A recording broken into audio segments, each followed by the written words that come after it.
പ്രതി കുറ്റക്കാരനാണെന്ന് കോടതി കണ്ടെത്തിയിരിക്കുകയാണ്. കേസിൽ പ്രോസിക്യൂഷൻ ആരോപിച്ചിട്ടുള്ള ഡോക്ടർ വന്ദനാദാസിനെ പ്രതി കൊലപ്പെടുത്തിയെന്നുള്ള ഇന്ത്യൻ ശിക്ഷാ നിയമത്തിലെ 302 വകുപ്പ്, അതേപോലെ തന്നെ കൂടെ ഉണ്ടായിരുന്ന പോലീസ് ഉദ്യോഗസ്ഥനെ വധിക്കാൻ ശ്രമിച്ചു എന്നുള്ള ആരോപണത്തിലുള്ള 307 വകുപ്പ്, അതീവ ഗുരുതരമായ രീതിയിലുള്ള പരിക്കേൽപ്പിച്ചു എന്നുള്ള കുറ്റത്തിന് 326 വകുപ്പ്, 324 വകുപ്പ്, 323 വകുപ്പ്, ഡോക്ടർ വന്ദനാദാസിനെ തടഞ്ഞു നിർത്തി കൊലപ്പെടുത്തി എന്നുള്ള കുറ്റകൃത്യത്തിന് 341 വകുപ്പ്, അതേപോലെ തന്നെ ഔദ്യോഗിക ഡ്യൂട്ടിയിലുള്ള പോലീസ് ഉദ്യോഗസ്ഥന്മാരെ അവരുടെ കൃത്യനിർവഹണത്തിന് തടസ്സമുണ്ടാക്കി എന്നുള്ള കുറ്റകൃത്യത്തിന് 333, 332 വകുപ്പുകൾ, അതുപോലെ തന്നെ കുറ്റകൃത്യത്തിന് ശേഷം തെളിവ് നശിപ്പിക്കാൻ ശ്രമിച്ചു എന്നുള്ളതിന് 201 വകുപ്പ്, ഒരു ഹോസ്പിറ്റലിൽ അക്രമം അഴിച്ചുവിട്ടതിന് ഹോസ്പിറ്റൽ വയലൻസ് പ്രൊഹിബിഷൻ ആക്ടിലെ 3-4 വകുപ്പുകൾ. ഈ പ്രകാരം പ്രതി കുറ്റക്കാരനാണെന്ന് കോടതി കണ്ടെത്തിയിരിക്കുകയാണ്.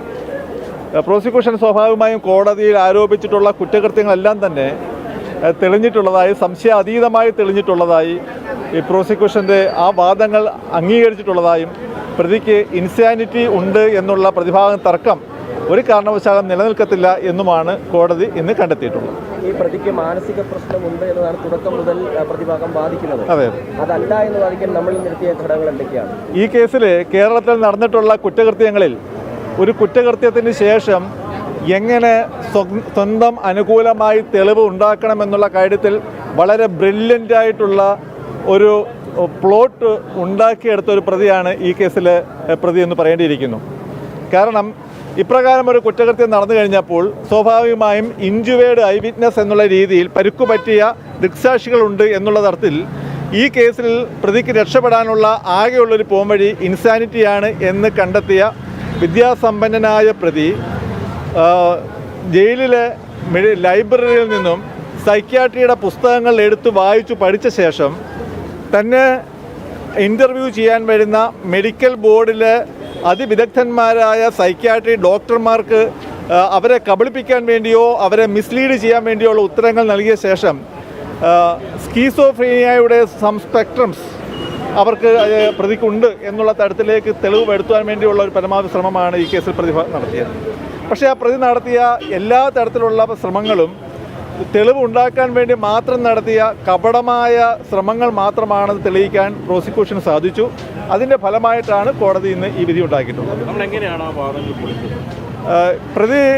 പ്രതിയെ പോലീസ് അറസ്റ്റ് ചെയ്തതിന് ശേഷം ഒരു ഉത്തരവാദിത്തപ്പെട്ട പോലീസ് ഉദ്യോഗസ്ഥൻ ചെയ്യേണ്ട ആദ്യത്തെ ധർമ്മം എന്നുള്ള തരത്തിൽ തന്നെ പ്രതി ഇപ്രകാരം ഒരു മെൻ്റൽ ഇൻസാനിറ്റി എന്നുള്ളൊരു തർക്കം ഉന്നയിക്കാൻ സാധ്യതയുണ്ട് എന്ന് മുൻകൂട്ടി കണ്ടുകൊണ്ട് 3-ാം ദിവസം തന്നെ ഡോക്ടർ അരുൺ എന്ന് പറയുന്ന തിരുവനന്തപുരത്തെ സൈക്യാട്രിസ്റ്റ് അദ്ദേഹത്തെ ഇൻ്റർവ്യൂ ചെയ്യുകയും ഒരു റിപ്പോർട്ട് ഇൻ്റർവ്യൂ ചെയ്ത് പോലീസ് ഉദ്യോഗസ്ഥന് മുമ്പാകെ മൊഴി കൊടുത്തിട്ടുണ്ടായിരുന്നു. അതിൽ പ്രതിക്ക് യാതൊരു തരത്തിലുള്ള മാനസിക വിഭ്രാന്തികളുമില്ല എന്ന് കണ്ടെത്താൻ സാധിച്ചു.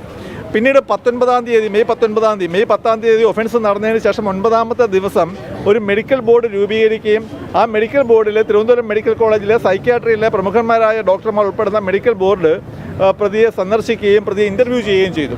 അവിടെയും പ്രതിക്ക് ഏതെങ്കിലും തരത്തിലുള്ള മാനസിക വിഭ്രാന്തി ഇല്ല എന്ന് തെളിയിക്കാൻ സാധിച്ചു. എന്നാൽ അതിനുശേഷം വീണ്ടും ആ മെഡിക്കൽ ബോർഡിൻ്റെ കൂടി നിർദ്ദേശാനുസരണം വിശദമായ ഒരു ഇൻ്റർവ്യൂ നടത്തണമെന്ന തീരുമാനത്തിൻ്റെ അടിസ്ഥാനത്തിൽ ജൂൺ 3 വീണ്ടും പ്രതിയെ ഇൻ്റർവ്യൂ ചെയ്തു.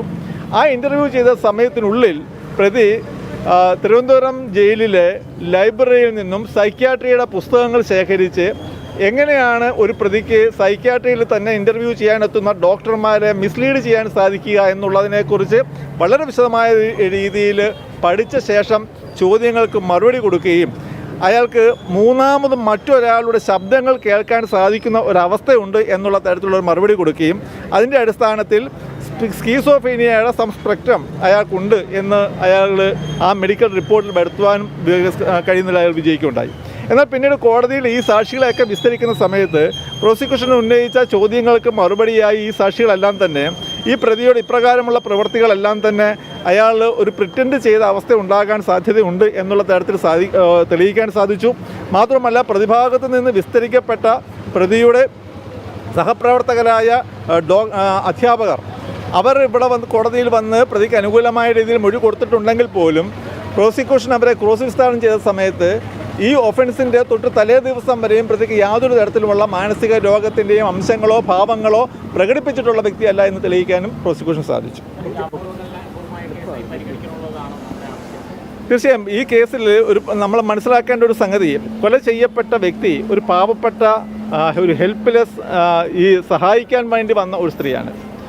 വെളുപ്പിനെ 4 മണിക്ക് സ്വന്തം ആശുപത്രിയിൽ ഡ്യൂട്ടി ചെയ്തുകൊണ്ടിരുന്ന ഒരു ഡോക്ടർ, തനിക്ക് മുമ്പിൽ വന്ന ഒരു പേഷ്യൻറ്റിനെ ചികിത്സിക്കുന്നതിൽ ഏർപ്പെട്ടിരിക്കുന്ന ഡോക്ടർ, ആ ഡോക്ടറെ തന്നെ ആ പേഷ്യൻറ്റ് കൊലപ്പെടുത്തുക എന്ന് പറയുമ്പോൾ അത് അപൂർവങ്ങളായി എത്തേണ്ടതാണ് അല്ലെങ്കിൽ കണക്കൂട്ടേണ്ടതാണ് എന്നുള്ള വാദമാണ് പ്രോസിക്യൂഷനുള്ളത്. രണ്ടാമത്, ഇപ്രകാരം ഒരു കുറ്റകൃത്യം നടത്തുന്നതിന് വേണ്ടി പ്രതി തിരഞ്ഞെടുത്ത വേദി, അതും ഈ കേസിനകത്ത് പ്രത്യേകമായി ശ്രദ്ധിക്കപ്പെടേണ്ടതാണ്. കാരണം ഒരു ഹോസ്പിറ്റൽ തന്നെ ഇപ്രകാരം ഒരു വലിയ കുറ്റകൃത്യത്തിന് വേദിയായി കണ്ടെടുത്ത അല്ലെങ്കിൽ തിരഞ്ഞെടുത്ത ആ പ്രതിയുടെ പ്രവൃത്തിയും അപൂർവത്തിൻ്റെ പരിധിയിൽ വരുന്നത് തന്നെയാണ്.